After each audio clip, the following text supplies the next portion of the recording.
saudara, semoga selalu sehat dan tetap bersemangat. Saatnya Anda menyimak Berita Banten bersama saya, Maya Meliasari. Sejumlah berita menarik seputar Banten akan kami sajikan untuk Anda. Berikut 3 berita utama hari ini. Tolak pabrik miras, santri di Kabupaten Serang gelar unjuk rasa.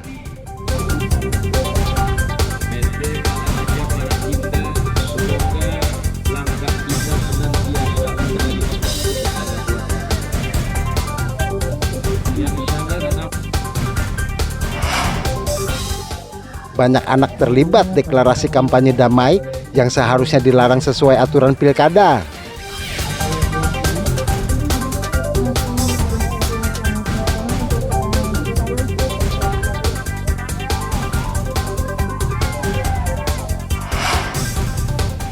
Kebakaran hutan dan lahan di Pulau Deli.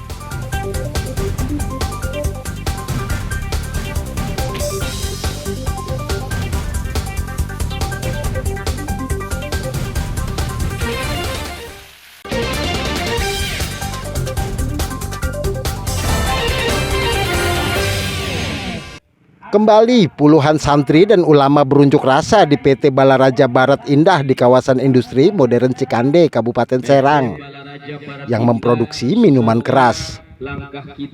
Dalam unjuk rasa tersebut, massa membentangkan spanduk berisi penolakan aktivitas di pabrik yang memproduksi minuman keras.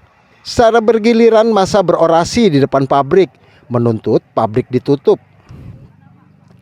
Keberadaan pabrik miras di Kabupaten Serang membuat keresahan bagi masyarakat karena Kabupaten Serang merupakan zona bebas minuman keras. Biar tuntutan kita dipenuhi, sebelum dipenuhi itu kami akan terus beraksi. Demi ini jelas-jelas kemungkaran. Dan Perda Banten sudah jelas visi misinya, ya kan, tidak menginginkan adanya pabrik miras di daerah Kabupaten Serang. Sementara itu, pihak perusahaan mengklaim produknya tidak dijual di wilayah Kabupaten Serang. Mereka hanya memiliki distributor di 4 wilayah, yaitu Bandung, Jakarta, Surabaya, dan Medan. Tadi hasil mediasi kami menerima perwakilan para ulama kita. Beliau pada intinya menyampaikan aspirasi bersama, di mana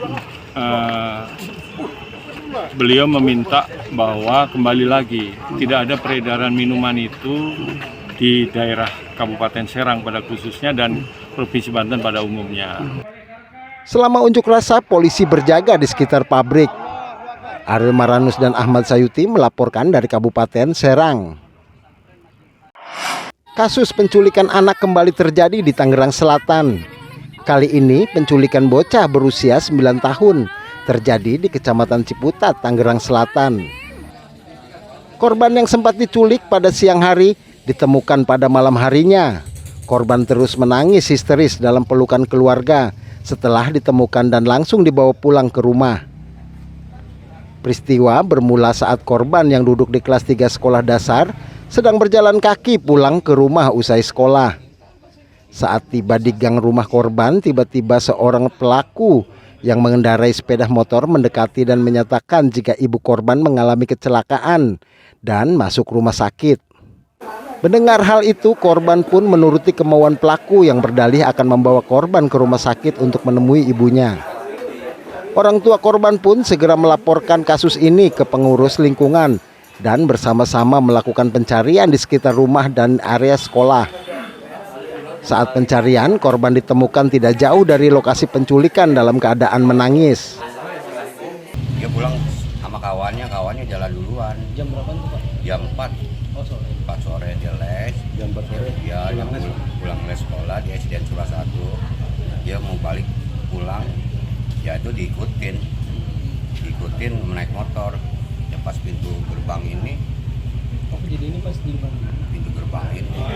Ya ada langsung dibawa, dilingin, ya udah begitu aja dibawa. Pihak keluarga korban sudah melapor ke polisi.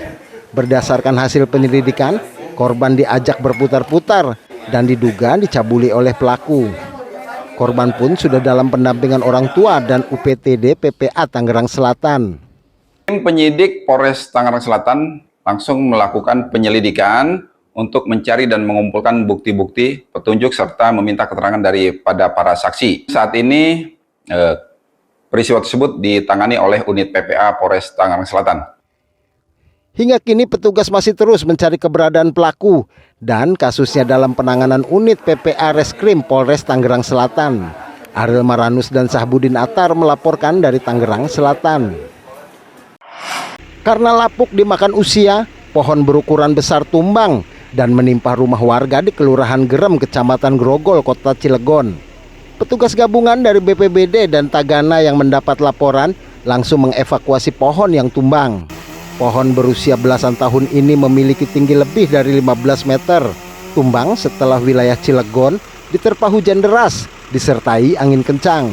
Pohon yang ambruk tersebut merusak atap rumah serta beberapa ruangan lain. Petugas juga harus ekstra hati-hati dalam mengevakuasi pohon ini, sebab tumbangnya pohon tersebut turut menimpa jaringan kabel listrik bertegangan tinggi hingga memutuskan pasokan listrik ke wilayah permukiman warga di area perbukitan.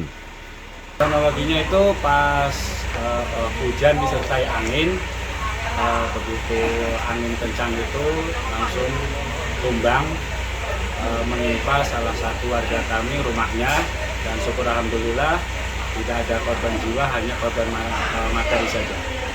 Bangunan rusak lumayan parah ini rusaknya, kurang lebih 70%. Petugas mengimbau masyarakat yang tinggal di dekat pohon besar untuk waspada dan melakukan pemangkasan dahan, mengingat kondisi cuaca sudah mulai memasuki musim penghujan, sehingga rawan terjadi pohon tumbang ataupun bencana lainnya. Ariel Maranus dan Aji Ramadan melaporkan dari Kota Cilegon.